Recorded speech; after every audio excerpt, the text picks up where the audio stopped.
Livre des Proverbes, chapitre 6. Mon fils, si tu as cautionné ton prochain, si tu t'es engagé pour autrui, si tu es enlacé par les paroles de ta bouche, si tu es pris par les paroles de ta bouche, fais donc ceci, mon fils, dégage-toi, puisque tu es tombé au pouvoir de ton prochain. Va, prosterne-toi et fais des instances auprès de lui, ne donne ni sommeil à tes yeux, ni assoupissement à tes paupières. Dégage-toi comme la gazelle de la main du chasseur, comme l'oiseau de la main de l'oiseleur. Va vers la fourmi, paresseux, considère ses voies et deviens sage. Elle n'a ni chef, ni inspecteur, ni maître. Elle prépare en été sa nourriture, elle amasse pendant la moisson de quoi manger. Paresseux, jusque à quand seras-tu couché? Quand te lèveras-tu de ton sommeil? Un peu de sommeil, un peu d'assoupissement, un peu croiser les mains pour dormir, et la pauvreté te surprendra comme un rôdeur, et la disette comme un homme en armes. L'homme pervers, l'homme inique, marche la fausseté dans la bouche. Il cligne les yeux, parle du pied, fait des signes avec les doigts. La perversité est dans son cœur. Il médite le mal en tout temps, il excite des querelles. Aussi sa ruine arrivera-t-elle subitement, il sera brisé tout d'un coup et sans remède. Il y a 6 choses que hait l'Éternel, et même 7 qu'il a en horreur: les yeux hautains, la langue menteuse, les mains qui répandent le sang innocent, le cœur qui médite des projets iniques, les pieds qui se hâtent de courir au mal, le faux témoin qui dit des mensonges, et celui qui excite des querelles entre frères. Mon fils, garde les préceptes de ton père et ne rejette pas l'enseignement de ta mère. Lis-les constamment sur ton cœur, attache-les à ton cou. Ils te dirigeront dans ta marche, ils te garderont sur ta couche, ils te parleront à ton réveil, car le précepte est une lampe et l'enseignement une lumière, et les avertissements de la correction sont le chemin de la vie. Ils te préserveront de la femme corrompue, de la langue doucereuse de l'étrangère. Ne la convoite pas dans ton cœur pour sa beauté, et ne te laisse pas séduire par ses paupières, car pour la femme prostituée on se réduit à un morceau de pain, et la femme mariée tend un piège à la vie précieuse.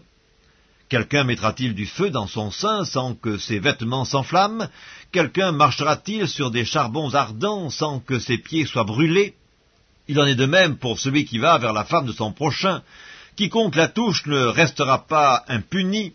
On ne tient pas pour innocent le voleur qui dérobe pour satisfaire son appétit quand il a faim. Si on le trouve, il fera une restitution au septuple, il donnera tout ce qu'il a dans sa maison. Mais celui qui commet un adultère avec une femme est dépourvu de sens. Celui qui veut se perdre agit de la sorte. Il n'aura que plaie et ignominie, et son opprobre ne s'effacera point. Car la jalousie met un homme en fureur, et il est sans pitié au jour de la vengeance. Il n'a égard à aucune rançon, et il est inflexible, quand même tu multiplierais les dons. Livre des Proverbes, chapitre 7. Mon fils, retiens mes paroles et garde avec toi mes préceptes. Observe mes préceptes et tu vivras, garde mes enseignements comme la prunelle de tes yeux. Lis-les sur tes doigts, écris-les sur la table de ton cœur, dis à la sagesse, tu es ma sœur, et appelle l'intelligence, ton amie, pour qu'elle te préserve de la femme étrangère, de l'étrangère qui emploie des paroles doucereuses. J'étais à la fenêtre de ma maison et je regardais à travers mon treillis. J'aperçus parmi les stupides, je remarquai parmi les jeunes gens un garçon dépourvu de sens. Il passait dans la rue, près de l'angle où se tenait une de ces étrangères, et il se dirigeait lentement du côté de sa demeure. C'était au crépuscule pendant la soirée, au milieu de la nuit et de l'obscurité. Et voici, il fut abordé par une femme ayant la mise d'une prostituée et la ruse dans le cœur. Elle était bruyante et rétive, ses pieds ne restaient point dans sa maison. Tantôt dans la rue, tantôt sur les places, et près de tous les angles, elle était aux aguets. Elle le saisit et l'embrassa, et d'un air effronté lui dit « Je devais un sacrifice d'action de grâce. Aujourd'hui j'ai accompli mes vœux, c'est pourquoi je suis sorti au-devant de toi pour te chercher, et je t'ai trouvé. J'ai orné mon lit de couvertures, de tapis de fil d'Égypte, j'ai parfumé ma couche de myrrhe, d'aloès et de cinnamome. Viens, enivrons-nous d'amour jusqu'au matin, livrons-nous joyeusement à la volupté, car mon mari n'est pas à la maison, il est parti pour un voyage lointain, il a pris avec lui le sac de l'argent, il ne reviendra à la maison qu'à la nouvelle lune. » Elle le séduisit à force de paroles, elle l'entraîna par ses lèvres doucereuses, il se mit tout à coup à la suivre, comme le bœuf qui va à la boucherie, comme un fou qu'on lie pour le châtier, jusqu'à ce qu'une flèche lui perce le foie, comme l'oiseau qui se précipite dans le filet sans savoir que c'est au prix de sa vie. Et maintenant, mes fils, écoutez-moi, et soyez attentifs aux paroles de ma bouche. Que ton cœur ne se détourne pas vers les voies d'une telle femme, ne t'égare pas dans ses sentiers, car elle a fait tomber beaucoup de victimes, et ils sont nombreux tous ceux qu'elle a tués. Sa maison, c'est le chemin du séjour des morts, il descend vers les demeures de la mort. Livre des Proverbes, chapitre 8. La sagesse ne crie-t-elle pas, l'intelligence n'élève-t-elle pas sa voix? C'est au sommet des hauteurs, près de la route, c'est à la croisée des chemins qu'elle se place, à côté des portes, à l'entrée de la ville, à l'intérieur des portes, elle fait entendre ses cris. Homme, c'est à vous que je crie, et ma voix s'adresse au Fils de l'homme. Stupide, apprenez le discernement, insensé, apprenez l'intelligence. Écoutez, car j'ai de grandes choses à dire, et mes lèvres s'ouvrent pour enseigner ce qui est droit. Car ma bouche proclame la vérité, et mes lèvres ont en horreur le mensonge. Toutes les paroles de ma bouche sont justes, elles n'ont rien de faux ni de détourné, toutes sont claires pour celui qui est intelligent, et droites pour ceux qui ont trouvé la science. Préférez mes instructions à l'argent, et la science à l'or le plus précieux, car la sagesse vaut mieux que les perles, elle a plus de valeur que tous les objets de prix. Moi, la sagesse, j'ai pour demeure le discernement, et je possède la science de la réflexion. La crainte de l'Éternel, c'est la haine du mal. L'arrogance et l'orgueil, la voix du mal et la bouche perverse, voilà ce que je hais. Le conseil et le succès m'appartiennent, je suis l'intelligence, la force est à moi. Par moi les rois règnent, et les princes ordonnent ce qui est juste. Par moi gouvernent les chefs, les grands, tous les juges de la terre. J'aime ceux qui m'aiment, et ceux qui me cherchent me trouvent. Avec moi sont la richesse et la gloire, les biens durables et la justice. Mon fruit est meilleur que l'or pur, et mon produit est préférable à l'argent. Je marche dans le chemin de la justice, au milieu des sentiers de la droiture, pour donner des biens à ceux qui m'aiment, et pour remplir leurs trésors. L'Éternel m'a créé, la première de ses œuvres, avant ses œuvres les plus anciennes. J'ai été établi depuis l'éternité, dès le commencement, avant l'origine de la terre. Je fus enfanté quand il n'y avait point d'abîme, point de source chargée d'eau. Avant que les montagnes fussent affermies, avant que les collines existassent, je fus enfanté. Il n'avait encore fait ni la terre, ni les campagnes, ni le premier atome de la poussière du monde. Lorsqu'il disposa les cieux, j'étais là. Lorsqu'il traça un cercle à la surface de l'abîme, lorsqu'il fixa les nuages en haut, et que les sources de l'abîme jaillirent avec force, lorsqu'il donna une limite à la mer pour que les eaux n'en franchissent pas les bords, lorsqu'il posa les fondements de la terre, j'étais à l'œuvre auprès de lui, et je faisais tous les jours ses délices, jouant sans cesse en sa présence, jouant sur le globe de sa terre, et trouvant mon bonheur parmi les fils de l'homme. Et maintenant, mes fils, écoutez-moi, et heureux ceux qui observent mes voies. Écoutez l'instruction pour devenir sage, ne la rejetez pas. Heureux l'homme qui m'écoute, qui veille chaque jour à mes portes, et qui en garde les poteaux. Car celui qui me trouve a trouvé la vie, et il obtient la faveur de l'Éternel. Mais celui qui pêche contre moi nuit à son âme, tous ceux qui me haïssent aiment la mort. Livre des Proverbes, chapitre 9. La sagesse a bâti sa maison, elle a taillé 7 colonnes. Elle a égorgé ses victimes, mêlé son vin et dressé sa table. Elle a envoyé ses servantes, elle crie sur le sommet des hauteurs de la ville, « Que celui qui est stupide entre ici !»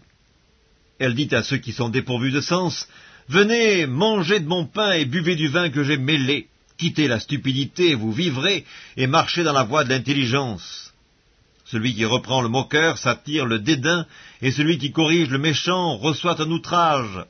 Ne reprends pas le moqueur de crainte qu'il ne te haïsse. Reprends le sage, et il t'aimera. Donne au sage, et il deviendra plus sage. Instruis le juste, et il augmentera son savoir. Le commencement de la sagesse, c'est la crainte de l'Éternel, et la science des saints, c'est l'intelligence. C'est par moi que tes jours se multiplieront, et que les années de ta vie s'augmenteront. Si tu es sage pour toi. Si tu es moqueur, tu emporteras seul la peine. La folie est une femme bruyante, stupide et ne sachant rien. Elle s'assied à l'entrée de sa maison, sur un siège, dans les hauteurs de la ville, pour crier aux passants qui vont droit leur chemin, « Que celui qui est stupide entre ici !» Elle dit à celui qui est dépourvu de sens, « Les eaux dérobées sont douces et le pain du mystère est agréable. » Et il ne sait pas que là sont les morts et que ses invités sont dans les vallées du séjour des morts. Livre des Proverbes, chapitre 10, Proverbes de Salomon. Un fils sage fait la joie d'un père, et un fils insensé le chagrin de sa mère. Les trésors de la méchanceté ne profitent pas, mais la justice délivre de la mort. L'Éternel ne laisse pas le juste souffrir de la faim, mais il repousse l'avidité des méchants. Celui qui agit d'une main lâche s'appauvrit, mais la main des diligents enrichit. Celui qui amasse pendant l'été est un fils prudent, celui qui dort pendant la moisson est un fils qui fait honte. Il y a des bénédictions sur la tête du juste, mais la violence couvre la bouche des méchants. La mémoire du juste est en bénédiction, mais le nom des méchants tombe en pourriture. Celui qui est sage de cœur reçoit les préceptes, mais celui qui est insensé des lèvres court à sa perte.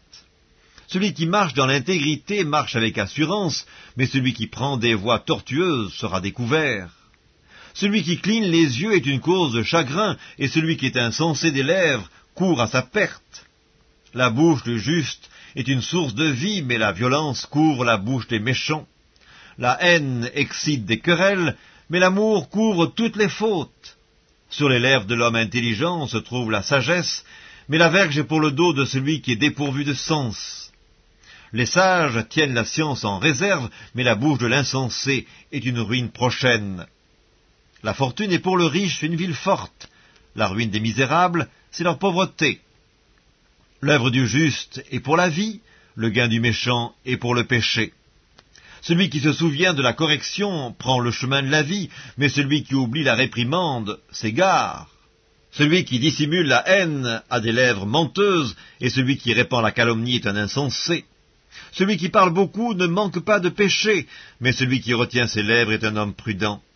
La langue du juste est un argent de choix, le cœur des méchants est peu de chose. Les lèvres du juste dirigent beaucoup d'hommes, et les insensés meurent par défaut de raison. C'est la bénédiction de l'Éternel qui enrichit, et il ne la fait suivre d'aucun chagrin. Commettre le crime paraît un jeu à l'insensé, mais la sagesse appartient à l'homme intelligent. Ce que redoute le méchant, c'est ce qui lui arrive, et ce que désirent les justes leur est accordé. Comme passe le tourbillon, ainsi disparaît le méchant, mais le juste a des fondements éternels. Ce que le vinaigre est aux dents et la fumée aux yeux, tel est le paresseux pour celui qui l'envoie.